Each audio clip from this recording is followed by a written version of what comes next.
Und in manchen von ihnen lässt sich sogar hervorragend speisen. Auch wenn viele der ausgemusterten Züge bereits als Ausstellungsstücke ins Ausland gewandert sind, Berlin pflegt und nutzt seine historischen S-Bahn-Wagen, wie hier in einem Jugendclub in Hohenschönhausen.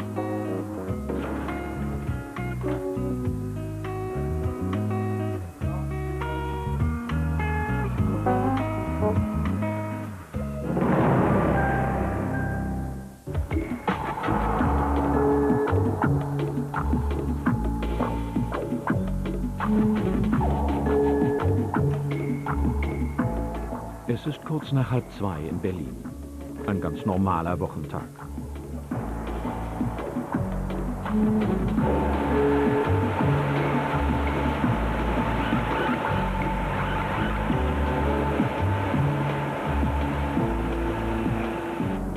In der tagsüber betriebsamen Friedrichstraße ist nichts mehr los. Oben.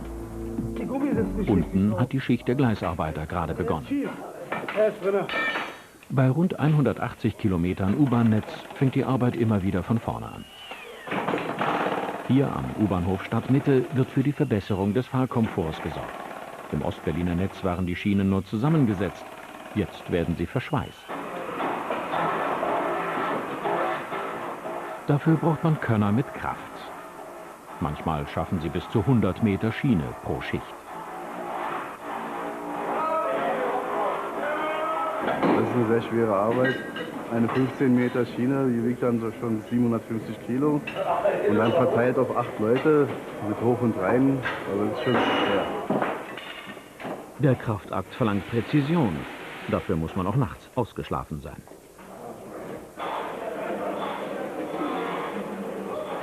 Die Zeit, die haben wir jetzt schon langsam drin in unserem Blut. Jahrelang nur Nachtschicht. Am Tage kann man ja nicht arbeiten bei der U-Bahn. Dann nur in den Werkstätten, aber in den Gleisen kann man eben nur nachts arbeiten, wenn Betriebspause ist. Aber die Zeiten, wenn man schon 13 Jahre, 14 Jahre Nachtschicht hat, dann klappt das schon. Die Räder müssen rollen bei der U-Bahn. In der Betriebswerkstatt stehen sie auch nachts nicht still. Was nicht mehr rund läuft, wird rund gemacht. Unterflur-Radsatz-Drehmaschine heißt das Teil. Tag und Nacht besetzt ist auch die Netzleitstelle der U-Bahn in der Turmstraße. Von hier aus werden alle wichtigen Stromanlagen der U-Bahn überwacht und fernbedient. Hauptsache, der Strom geht nicht aus. Der leitende Ingenieur ist Günter Krüger.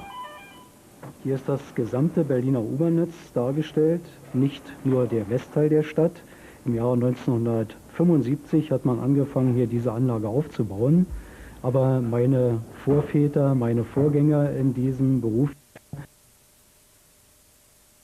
zusammenwächst und haben Platz gelassen für die Anlagen aus dem Ostteil der Stadt.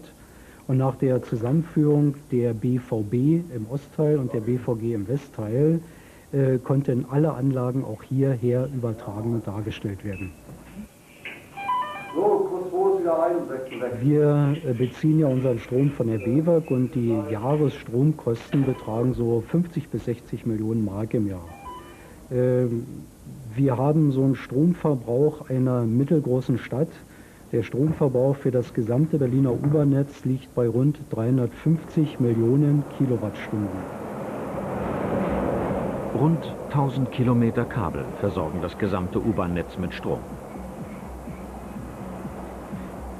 Morgens, kurz nach 3:30, sind die ersten U-Bahnen schon unterwegs. In wenigen Stunden werden bis zu 150 Züge auf der Strecke sein.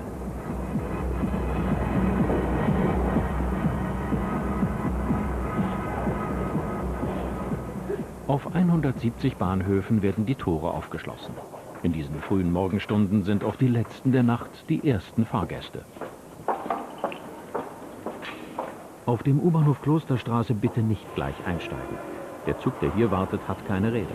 Er ist der älteste Berlins und nur Fragment. Ein Stück Berliner U-Bahn-Geschichte. Historisch ist auch der U-Bahnhof Warschauer Straße. Von hier sind am 18. Februar 1902 die ersten U-Bahn-Züge gestartet und gleich alle Mann rein. Stolz war man auf 20 Millionen Fahrgäste im ersten Jahr. Heute sind der U-Bahn 400 Millionen nicht genug. Nach dem Mauerbau 1961 wurde der Bahnhof geschlossen. Erst seit Oktober 1995 halten wieder Züge an Bahnsteigen, die mit großem Aufwand rekonstruiert wurden. Die Wiedereröffnung ist eine Entlastung für den Verkehr zwischen dem Osten und dem Westen Berlins. Aber noch ziehen viele den Stau unten auf der Straße vor.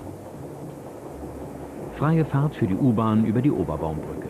Bis zur Wende lag sie im Grenzgebiet von Ost-Berlin.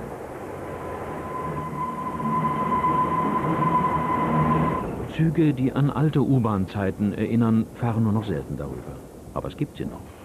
Mitglieder der Arbeitsgemeinschaft Berliner U-Bahn haben schon in der DDR-Zeit einige vor der Verschrottung gerettet. Norbert Walter und Roland Drescher sind von Anfang an dabei. Die alten Wagen haben alle eine gewisse Ausstrahlung. Eine Ausstrahlung, sagen wir mal, aus einer anderen Zeit. Im Prinzip ist das so ein Flair der 20er, 30er Jahre. Und der hat sich, Gott sei Dank, muss ich sagen, hat der sich bei uns im Ostteil damals so lange erhalten. Also wie gesagt, wir sind bis 1989 mit den Dingern gefahren. Und das war ein Relikt aus der alten Zeit und das hat irgendwie zur U-Bahn gehört. Und deshalb auch das Bestreben, dass man sowas auch unseren Nachkommen erhalten muss. Ich sage immer, die leben noch. Wenn sie fahren, die quietschen, die knarren. Allein dieses Leder ist doch was ganz anderes als diese komischen Stoffsitze, die schönen Messingstangen. Und das Licht hier drin in dem Wagen ist auch irgendwie ganz anders als dieses Neonband. Es ist schön. Der Höhepunkt, muss ich mal sagen, hier mit diesem Zug hier, war eigentlich, wir haben ja die Eröffnungsfahrt, die Wiedereröffnungsfahrt zwischen Schlesischen Tor und Warschauer Straße gemacht. Also mit dem östlichen und dem westlichen A1-Zug wurde zusammengekuppelt zu einem 7-Wagen-Zug und da lief unserer an der Spitze und würde ich mal sagen, das war schon ein Höhepunkt, der kommt nicht wieder. Warschauer Brücke ist ja der Bahnhof damals, dass der auch würdig mit einem alten historischen Zug wieder in Betrieb genommen wurde. Das hat eigentlich alle zusammen irgendwie gepasst. Alte Bahnhöfe und neue Wagen passen nicht so zusammen. Damit alte Technik nicht rostet, kümmert sich die Arbeitsgemeinschaft seit 1982 darum. Damals wurde sie von Mitarbeitern der Ostberliner BVB gegründet. Nach der Wende schlossen sie sich mit U-Bahn-Freunden aus dem Westteil Berlins zusammen. Ihr Ziel, alte U-Bahn-Wagen wieder in ihren historischen Zustand zurückzuversetzen. Das machen sie in ihrer Freizeit, ohne Bezahlung, aus Lust und Leidenschaft. Das ist der älteste noch erhaltene U-Bahn-Wagen, den wir hier haben. Der ist Baujahr 1908. Und wir hoffen eigentlich, ihn bis zur 100-Jahr-Feier der Berliner U-Bahn im Jahre 2002 wieder fahrfähig zu haben. Die Inneneinrichtung, so kennt das eigentlich, normale Menschen kennen sich ja an sowas kaum noch erinnern. Das ist einfach zu lange her, die Zeit. Denn vorhin den Zug, den wir gesehen haben, das ist so der Stil der 20er Jahre und das ist aber aus der tiefsten Kaiserzeit hier noch. Ende des vorigen Jahrhunderts explodiert der Verkehr in Berlin. Droschken und Pferdebahnen verstopfen die Straßen. Und auch die 1882 nagelneue Stadtbahn, damals noch unter Dampf, bringt kaum Entlastung. 1896 beginnt man mit dem Bau einer elektrisch betriebenen Bahn unter und über der Erde. Man will den Osten mit dem Westen der Stadt verbinden, mit Anschluss zum Potsdamer Platz. Die Genehmigung für den Bau einer Hochbahn bekam die Firma Siemens schon 3 Jahre zuvor. Zu dieser Zeit wird der Neubau der Oberbaumbrücke geplant. Man entschließt sich, auf eine gesonderte Spreeüberquerung zu verzichten. Das Hochbahnviadukt wird hinter Backsteingewölben verborgen.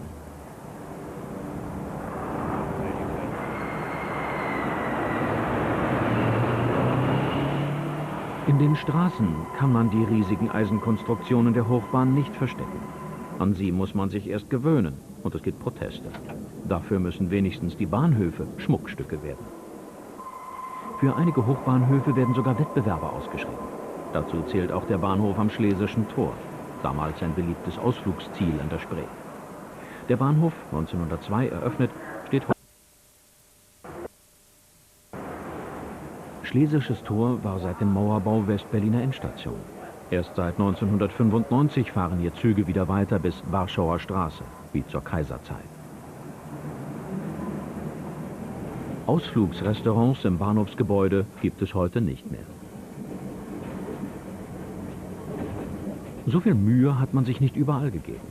Wo es eng ist, werden Bahnhofszugänge in angrenzende Wohnhäuser eingebaut, wie in Kreuzberg. In reichen Stadtteilen muss die Bahn in den Untergrund. Das Firmenzeichen der Hochbahngesellschaft findet man heute noch am U-Bahnhof Theodor-Heuss-Platz, 1908 als Reichskanzlerplatz eröffnet.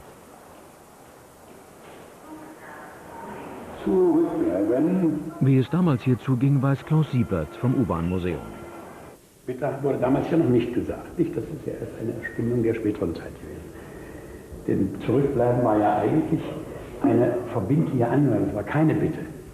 Nicht? Denn in dem Moment, wo der rief Zurückbleiben, fuhr der Zug ja los und damit begann die Gefahrsituation. Nicht? Also das war eigentlich keine Bitte.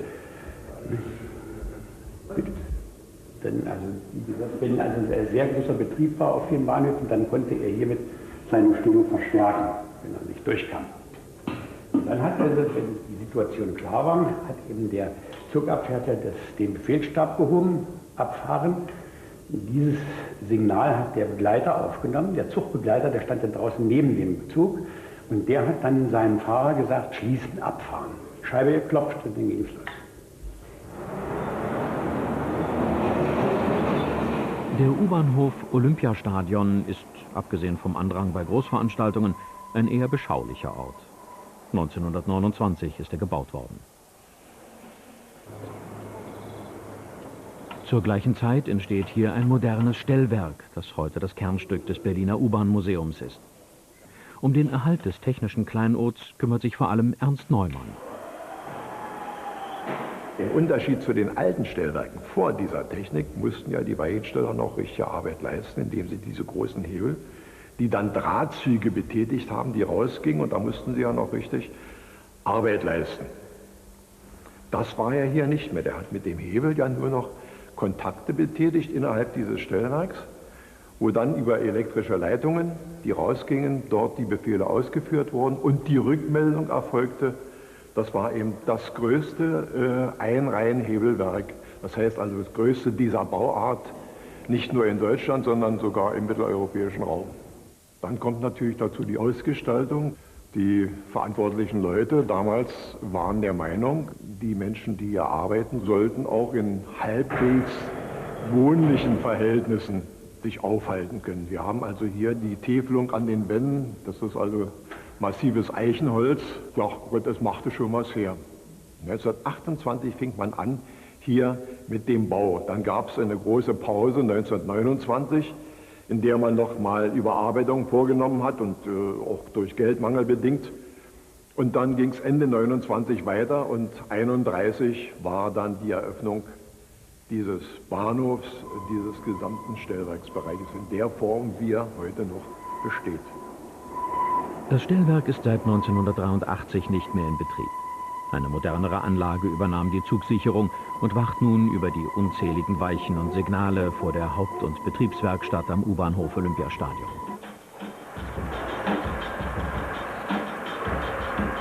In den Werkhallen werden die Getriebe und Motoren aller U-Bahn-Züge überholt.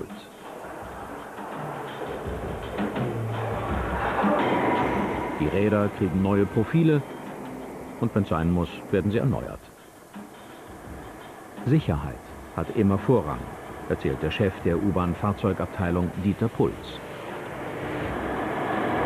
Der U-Bahn-Wagen fährt im Jahr zwischen 90 und 100.000 Kilometer.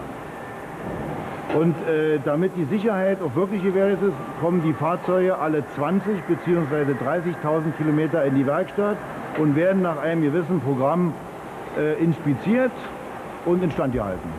Die Räder werden alle 60.000 Kilometer in der Betriebswerkstatt überprüft. Der Durchmesser wird alle Jahre gemessen. Wir müssen bei Verschleiß die Räder bearbeiten. Wir müssen bei Erreichung des Mindestdurchmessermaßes die Räder wechseln. Wir prüfen den Radsatz alle 4 Jahre mit Ultraschall, damit die Sicherheit gewährleistet ist. Beruhigend zu wissen, dass man auf sicheren Rädern mit der U-Bahn über die Gleise rollt. Und tatsächlich hat die Berliner U-Bahn in ihrer fast 100-jährigen Geschichte nur wenig schwere Unglücke zu beklagen. Auch wenn zur Verkehrsspitzenzeit die U-Bahnen im 3,5-Minuten-Takt fahren. Ein ausgeklügeltes System von Sicherheitsmaßnahmen macht heute einen Zusammenstoß, wie er sich hier am Gleisdreieck vor fast 100 Jahren ereignet hat, unmöglich. Am 26. September 1908 fahren hier zwei Züge auf einer Verbindungsweiche ineinander. Ein Zugfahrer hat ein Haltesignal übersehen. 18 Menschen sterben, 21 werden schwer verletzt. Was schon ein Jahr lang als Planungspapier auf dem Tisch gelegen hat, wird nun unverzüglich ausgeführt. Am Gleisdreieck entsteht ein Kreuzungsbahnhof. Ab 1912 muss man hier umsteigen, wenn man zur Warschauer Brücke will oder von dort kommt. 40 Millionen Menschen fahren damals jährlich über Gleisdreieck und man erwartet noch viel mehr. Dafür baut man breite Bahnsteige und Treppen. Gleisdreieck wird ein Begriff für die Großstadt Berlin.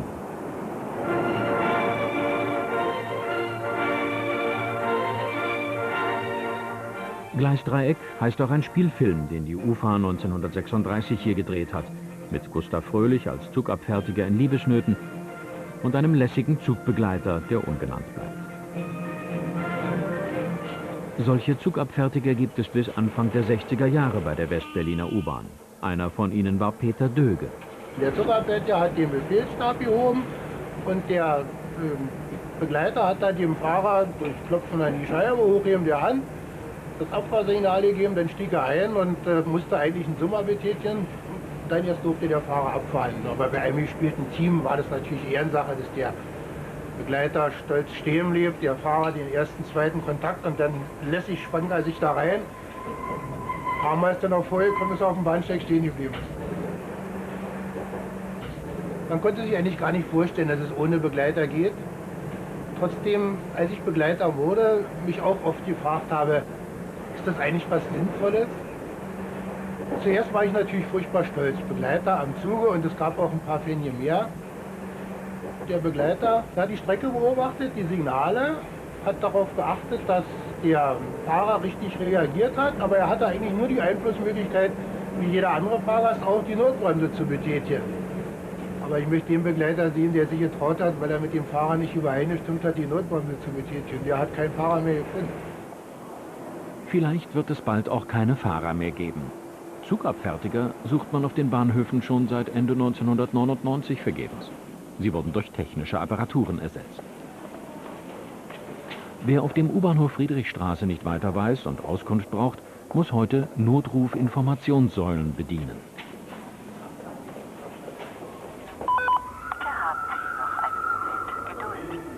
BVG. Schönen guten Abend. Guten Tag, ich stehe hier U-Bahnhof Friedrichstraße. Durch Knopfdruck wird man mit der sogenannten SIS-Leitstelle verbunden. Da fahren Sie jetzt am besten in Richtung Altmariendorf bis Heiliges Tor und steigen dort um in die U1. Die Auskunft gibt es tatsächlich umsonst. Die Überwachung auf vielen Bahnhöfen mit Videokameras auch. Rund um die Uhr beobachten Mitarbeiter der BVG das Geschehen auf den Bahnsteigen. Aufgezeichnet werden die Videoaufnahmen nur im Not- und Gefahrenfall. Was es noch umsonst gibt, sagt Ernst Kramer von der SIS-Leitstelle in der Osloer Straße. Wir sind hier zuständig für Sicherheit, Information und Service.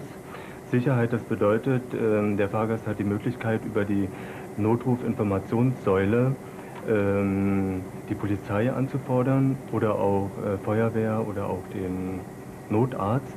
Wir sind hier direkt verbunden mit der Polizei und mit der Feuerwehr. Wir haben hier eine Direktwahl und können sofort Hilfe im Bedarfsfall anfordern. Wir geben den Fahrgästen Informationen über Tarifbestimmungen, Beförderungsbedingungen, über das ganze Tarifgebiet Berlin-Brandenburg, das ist da. Und Service, das bedeutet, wenn der Fahrgast Probleme mit dem Fahrscheinautomaten hat oder Probleme mit anderen Dingen, irgendwas im Zug verloren hat oder vergessen hat, dann kümmern wir uns darum. Das ist Peter Schulz, täglich bis zu 5 Stunden mit der U-Bahn unterwegs. Ihm gehören Wiegeautomaten, die schon seit Ende der 20er Jahre auf U-Bahnhöfen stehen. Prüfe dein Gewicht, mahnen sie. Und für nur einen Groschen kann man es tun. Dass die elektrischen Präzisionswagen auch heute noch genau sind, dafür sorgt der Besitzer höchstpersönlich. Und er kann sogar davon leben. Dennoch hat er Sorgen. Ja, Probleme habe ich oder bräuchte ich normalerweise gar keine haben. denn Defekte machen ungefähr 5% aus, Vandalismus macht 95% aus. Ich würde auch gern die Automaten einen schönen Anstrich geben, aber das hat zur heutigen Zeit keinen Sinn. Ich halte sie sauber, halte sie in Ordnung, dass sie Geld bringen eben. Aber ansonsten, das beste Beispiel ist zum Beispiel die U4. Dort war Betriebsaufsicht wie auf allen anderen Bahnhöfen. Als die abgezogen wurde, hat man mir Kabel abgeschnitten, hat mir die Scheiben zerkratzt, hat eben Defekte verursacht, die schwer zu reparieren sind.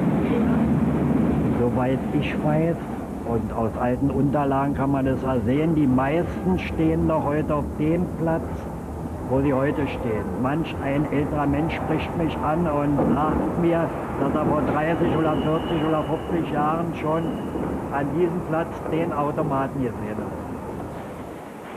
Der U-Bahnhof Hermannplatz hat eine besondere Geschichte. Er konnte so großzügig und aufwendig gebaut werden, weil sich die Rudolf Karstadt AG an den Baukosten beteiligt hat. Dafür bekommt das 1929 gebaute Warenhaus einen direkten Zugang zur U-Bahn. Karstadt am Hermannplatz ist seinerzeit das größte und modernste Warenhaus Europas. Auch in Berlins Mitte entsteht Neues. Rum, rum wuchtet die Dampframme. Am Alexanderplatz reißen sie den Damm auf für die Untergrundbahn, schreibt 1929 Alfred Döblin. Der U-Bahnhof Alexanderplatz wird zum Kreuzungsbahnhof umgebaut. Das U-Bahn-Netz wächst auf 76 Kilometer Betriebslänge an und verbindet jetzt auch den Norden mit dem Süden Berlins. Die Tunnel werden nun großzügiger gebaut für breitere Wagen. Großprofil ist dafür das Fachwort. Kleinprofil das Fachwort für engere Tunnel und schmalere Wagen. Auf dem Umsteigebahnhof Alexanderplatz gibt es beides. Denn der älteste Bahnsteig wurde schon 1913 eröffnet.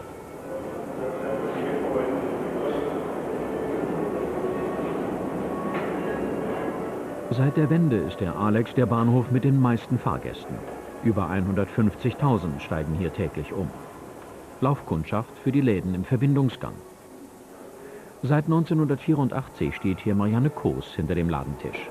Jetzt nach der Wende, naja, nun hat sich die Zeit geändert, nun können sie alles kaufen, nur das Geld fehlt denn überall, wa? Die Leute haben nicht genug oder gehen in Ladenketten, wie das so ist, wa? Und wir haben nur überwiegend ganz kleine Betriebe hier vom Osten, 99% verkaufen wir hier Ost. Und da haben wir eben viele Stammkundschaft, die so, die vertragen das besser. Die haben eben alles ausprobiert nach Westzeiten, sagen, es taugt auch nichts. Naja, es ist hier ein bisschen Laufkundschaft. So übermäßig kann man nicht schwärmen, dass man nur sich viel verdient. Aber ja, na, wir kennen uns hier alle. Also oben der Schmuggler in Ellenberger ist schon jahrelang und hier drüben die Strümpfe ist auch schon von Ostzeiten. Das andere ist da neu zugekommen. Und ansonsten, naja, hier war Taschen, die sind auch weg. Also wir sind hier 3, 4 Mann, die uns eigentlich so näher kennen von Ostzeiten so, ja. Und naja, hier unten ist immer duster, nicht? Im Winter gehen sie im Dustern runter und abends kommen sie im Dustern hoch. Jetzt haben sie, wenn sie hochkommen, ein bisschen Sonnenlicht, da gewöhnt man sich dran. Berlin-Alexanderplatz. Der Umbau zum Umsteigebahnhof, der im Dezember 1930 abgeschlossen wird, ist zugleich das Ende der letzten großen U-Bahn-Bauphase vor dem Zweiten Weltkrieg. 1944 fahren die Züge der Hochbahn durch eine Trümmerlandschaft. Auch viele U-Bahnhöfe sind durch Bomben beschädigt worden. Viele Menschen haben in den U-Bahn-Anlagen Schutz gesucht, doch die meisten waren nicht sicher, weil sie zu flach unter der Erde liegen. Im Juli 1944 zerstört eine Luftmine den Hochbahnviadukt an der Bülowstraße. Bautrupps der U-Bahn versuchen, die Strecke wieder befahrbar zu machen. Es dauert Monate. Durch die Druckwelle der Luftmine ist auch der Bahnhof Bülowstraße ramponiert. Alte Fotos erinnern noch an seine frühere Pracht. Man gab sich hier besondere Mühe, weil die Anwohner darauf bestanden, dass ihre schöne Wohngegend nicht zerstört wird. Der Bahnhof gehörte zu den bemerkenswertesten Jugendstilbauten Berlins. Einige Sandsteinpfeiler des Bahnhofs haben die Wirren der Zeit überstanden. Ebenso die Jahre, als Cafés und Geschäfte in den Bahnhof einzogen, unter so exotischen Namen wie Utopia und Türkischer Bazar. Damit begann man in den 70er Jahren. Als Bahnhof ist er nach dem Mauerbau nicht mehr rentabel gewesen, weil die Verbindung zum Alexanderplatz unterbrochen war. Erst seit November 1993 fahren hier wieder Züge.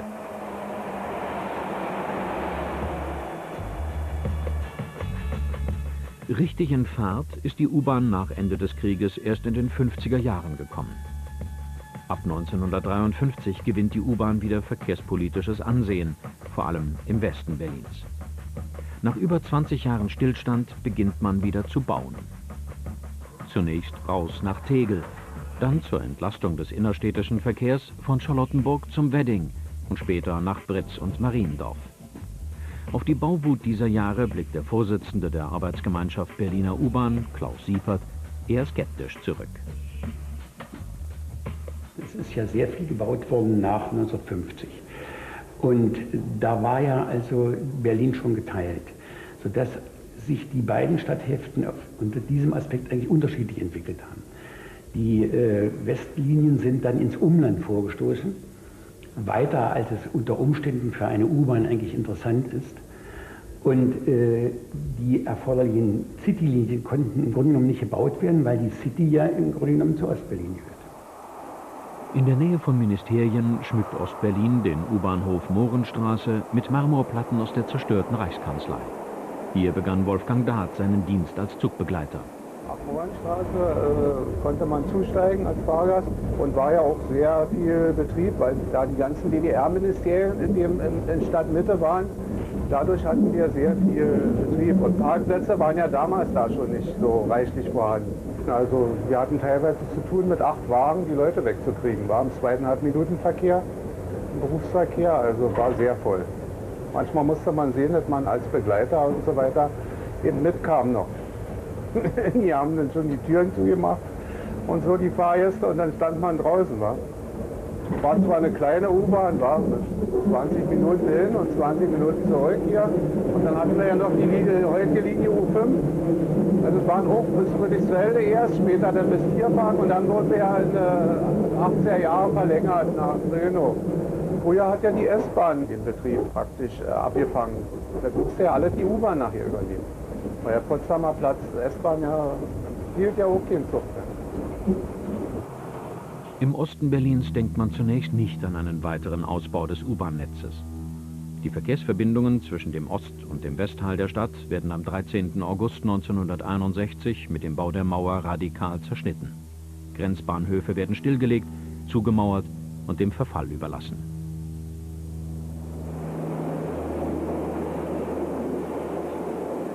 Wie es damals unten am U-Bahnhof Potsdamer Platz aussah, daran erinnert sich Wolfgang Dahth. Da war einfach hinten, wo das Licht ist, da hinten, der Tunnelmund praktisch, wo das rausgeht ins Freie, war eine Mauer gezogen worden. Später, in den 70er Jahren, hat man hier an der Stelle noch eine zweite Mauer gezogen, sodass wir hier keine Züge mehr abstellen konnten. Wir hatten hier immer noch einen Zug abgestellt. Und wie gesagt, da waren noch Signalanlagen drin und so weiter. Und die Grenzer kamen hier stündlich durch und haben geguckt, ob die Mauer noch intakt ist, ob alles in Ordnung ist. Man hätte das nicht geschafft, wahrscheinlich in einer Stunde die Mauer zu durchbrechen. So wie oben waren auch unten praktisch die Grenzen. Auch hier Heinrich-Heine-Straße und so weiter, das waren diese Transitlinien, jetzt hier Linie U8 und U6. Also da durfte praktisch keiner rauf von uns, nur bestimmte Leute, die eben von der Stasi überprüft waren und so weiter. Nach 1961 werden noch andere Grenzbahnhöfe Abstellgleis und Strecken stillgelegt. Dennoch, Westberliner dürfen weiterhin mit der U-Bahn durch Ostberlin fahren. Sogenannte Transitstrecken werden eingerichtet. Auf den Bahnhöfen müssen die Züge ohne Halt durchfahren. Für Ostberliner Fahrgäste sind sie ganz gesperrt.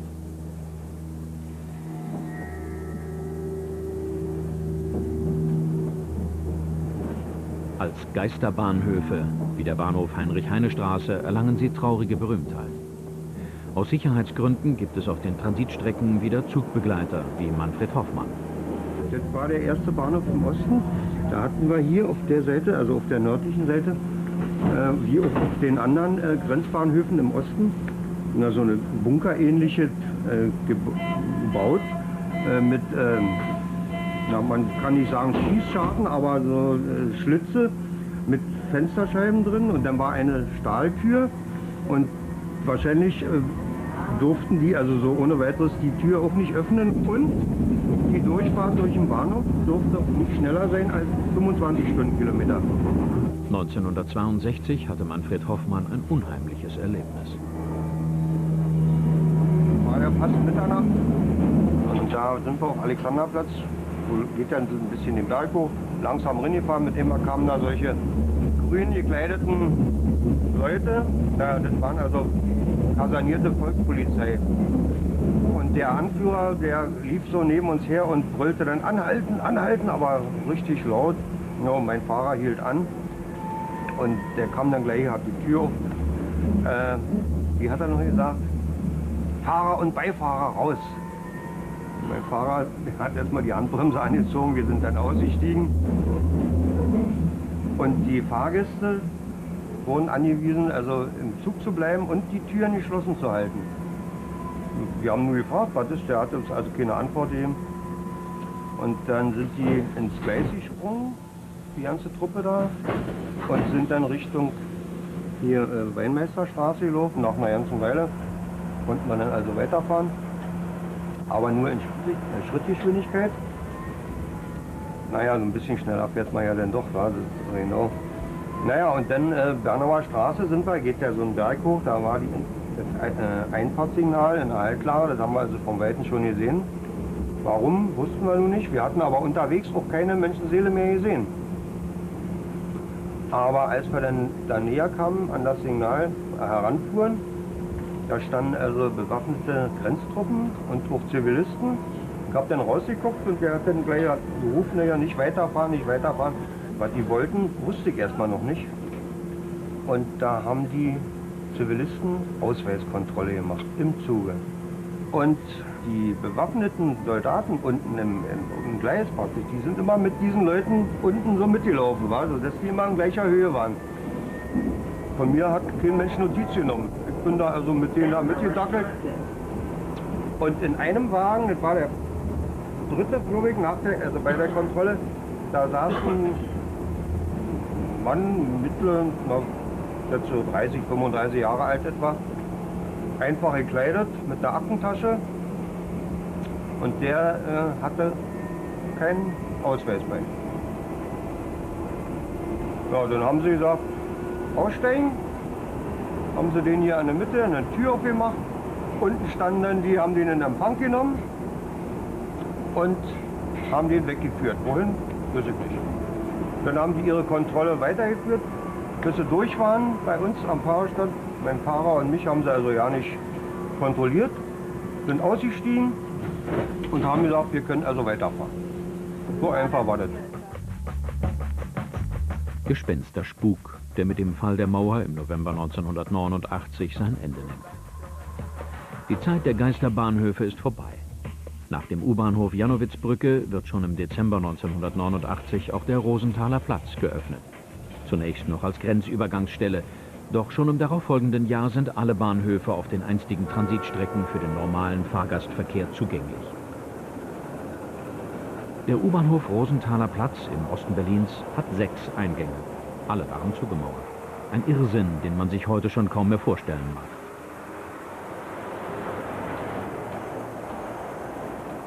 Nach der Wende hat sich auch im Betriebsbahnhof Friedrichsfelde viel verändert. Bis dahin wurde hier der Fahrzeugpark der Ostberliner U-Bahn gewartet. Dazu Roland Drescher. Die Hauptänderung bestand darin, dass wir jetzt keine Kleinprofilfahrzeuge mehr hier warten. Nachdem die Anbindung wieder gekommen ist, werden alle Kleinprofilfahrzeuge wieder in Grunewald gewartet. Und der gesamte Wagenpark der Werkstatt musste 1945 abgegeben werden als Reparationsleistung. Die sind dann bis Mitte der 60er Jahre in Moskau gefahren. Und damit gab es dann hier keine Großprofilwagen mehr. Und dann wurden auf der Linie E Kleinprofilwagen verwendet vom Typ A1. Und an diese Wagen wurden die sogenannten Blumenbretter angebaut, um die Profildifferenz zwischen Groß- und Kleinprofil auszugleichen. Ja klar, wir hatten zu wenig Züge. Die DDR hat sich auch viele Jahre nicht so an U-Bahn-Neubau herangetraut. Darum, die E3-Fahrzeuge, die waren halt umgebaute S-Bahn-Wagen. Ja, und dann die G1 waren die ersten U-Bahn-Wagen, die die DDR selber gebaut hat. Das war ja auch alles eine Geldfrage. Ja, und die DDR hat ja dann auch mal G1 verkaufen können nach Griechenland. War halt wichtiger, die zu verkaufen, als die hier fahren zu lassen. Mit alter U-Bahn-Technik beschäftigt sich Roland Drescher nur noch in seiner Freizeit. Auf dem Betriebsbahnhof Friedrichsfelde werden heute die neuesten Züge der U-Bahn gewartet. Es sind die sogenannten H-Züge, die auf den Linien U5 und U8 fahren. Das Neue daran, die 6 Wagen sind durchgängig begehbar. Auf 100 Metern Länge können hier die Fahrgäste spazieren gehen. Ein Fahrerlebnis der besonderen Art. Diese H-Züge könnten sogar ohne Fahrer auf die Strecke geschickt werden. Ein computergesteuertes Fahrpult macht es möglich. Für die meisten Fahrgäste eher eine unheimliche Vorstellung. Schon jetzt schafft die Verminderung des Personals ein Gefühl von Unsicherheit. Doch keine Angst. Für Sicherheit und Ordnung sorgt in der U-Bahn gemeinsam mit der BVG die Polizei. Dieses Einsatzkommando gibt es nirgendwo sonst in Deutschland, nur hier in Berlin, bereits seit 1981. Nach der Wende kamen Sicherheitskräfte eines privaten Wachdienstes dazu. Zu einigen Streifen gehören auch Hunde. Der Leiter des Sicherheitsdienstes der BVG ist Ingo Tederan. Nein, die Hunde in der Regel fahren sie nicht mit der U-Bahn mit, sondern sind auf sogenannten Umsteigebahnhöfen stationiert, wo dementsprechend hoher Fahrgastandrang ist, um dann gegebenenfalls von dort aus irgendwo hin eingesetzt zu werden, damit halt die Belästigung der Fahrgäste eventuell durch Hunde in der U-Bahn so gering wie möglich halten wird. Also wir haben von den gemischten Streifen das Einsatzkommando BVG und der BVG selber 40 Streifen am Tag im Einsatz, die sich in 4 Schichten aufteilen. Von den privaten Wachleuten haben wir in 3 Schichten in der Regel um die 80 Mitarbeiter im Einsatz, sodass eigentlich eine flächendeckende Bestreifung der gesamten U-Bahn gewährleistet ist. Allerdings muss man dabei immer wieder sehen, dass bei der Anzahl an Zügen und bei der Masse an Bahnhöfen, die wir haben, sicherlich nicht auf jedem Bahnhof immer jemand zu sehen sein kann. Also solange sie in der U-Bahn sind, sind sie eigentlich sicherer, als wenn sie sich im öffentlichen Straßenland bewegen. Die U-Bahn ist eigentlich somit der sicherste Ort, den Berlin noch zu bieten hat. Machtlos sind die Sicherheitskräfte anscheinend gegen Vandalismus. Es gibt heute kaum einen U-Bahn-Wagen in Berlin, in dem die Scheiben nicht zerkratzt sind. Für Fahrgäste kein schöner Anblick. Scratching nennt man diese Form von Zerstörungswut. Die BVG hat damit große Sorgen. Dazu der Direktor der U-Bahn, Ulrich Deinhardt. Wir werden jährlich einen stattlichen Millionenbetrag auf, um diese Schäden zu beseitigen. Schwerpunkte sind dabei Graffiti und natürlich Scratching. Was tun wir dagegen? Wir haben ein ehernes Prinzip bei der U-Bahn. Es fährt bei uns kein Wagen auf die Strecke, der mit Graffiti versehen ist. Das erledigen wir in den Abstellanlagen. Beim Scratching sind wir noch nicht so weit. Dort versuchen wir natürlich durch besondere Methoden dafür zu sorgen, dass wir die Schädenbeseitigung möglichst schnell und möglichst mit wenig Kosten erledigen können. Folien verhindern natürlich das Scratching nicht, aber sie erleichtern die Reparatur. Wir rüsten unsere Flotte nach und nach mit entsprechenden Fenstern auf, aber sie brauchen natürlich neue Fenster mit den Folien. Das ist erstmal eine enorme Investition am Anfang, aber in den Betriebskosten, wenn ich das mal so sagen darf, rechnet sich das dann schon, wenn sich sowas überhaupt rechnet. Viel besser als für die Beseitigung von Vandalismusschäden könnte man die Millionenbeträge in die Rekonstruktion historischer Bahnhöfe stecken. Dem einst so prächtigen Bahnhof Hallisches Tor würde das gut bekommen.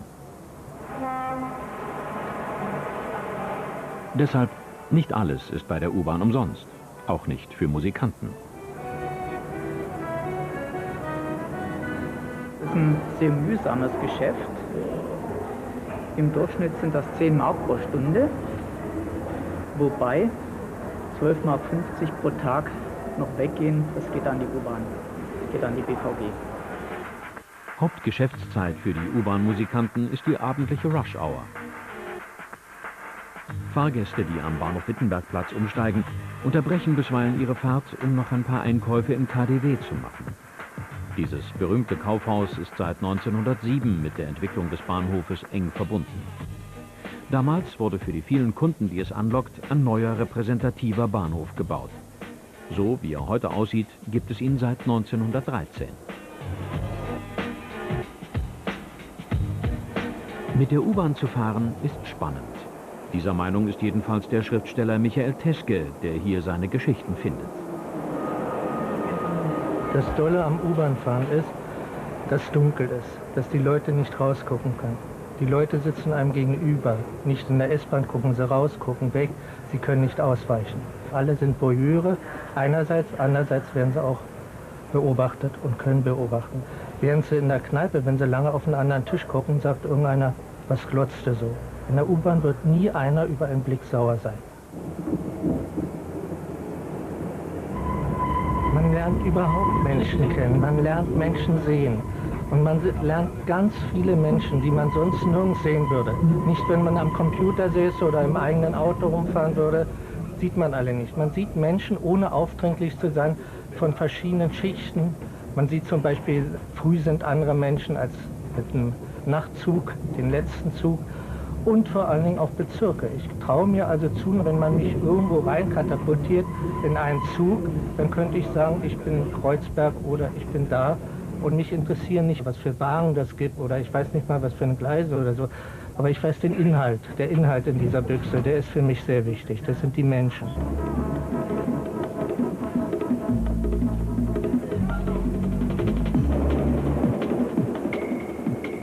Geschichten von der U-Bahn haben kein Ende. Sie sind eng mit der Entwicklung Berlins verbunden. Mit der Stadt soll auch die U-Bahn wachsen. Schon denkt man an ein Streckennetz mit 200 Kilometern. Noch fehlt dafür das Geld.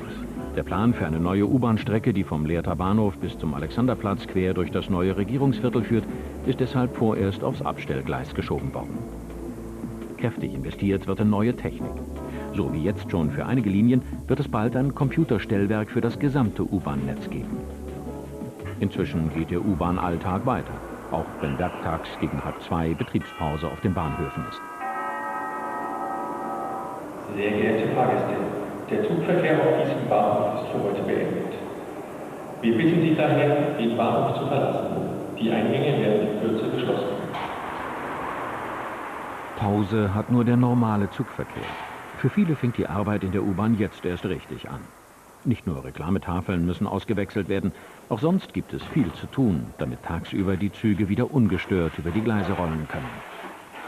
Jede Nacht werden alle Tore auf den Bahnhöfen geschlossen, nur am Wochenende nicht. Dann fährt die U-Bahn auf den Linien U2 und U9 rund um die Uhr. Großstadtservice für Nachtschwärmer. Wo keine Züge mehr fahren, wird Großreine gemacht.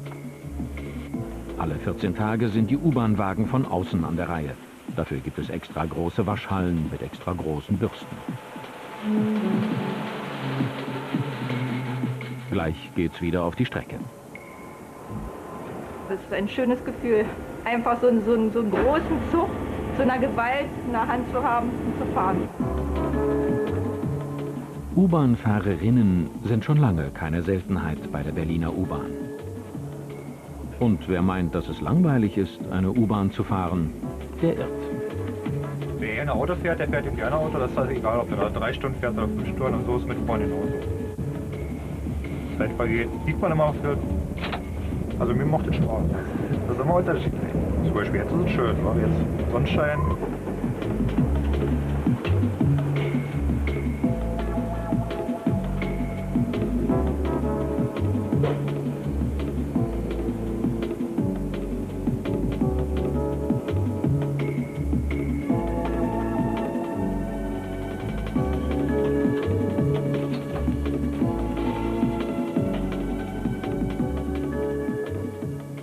Computertechnik lassen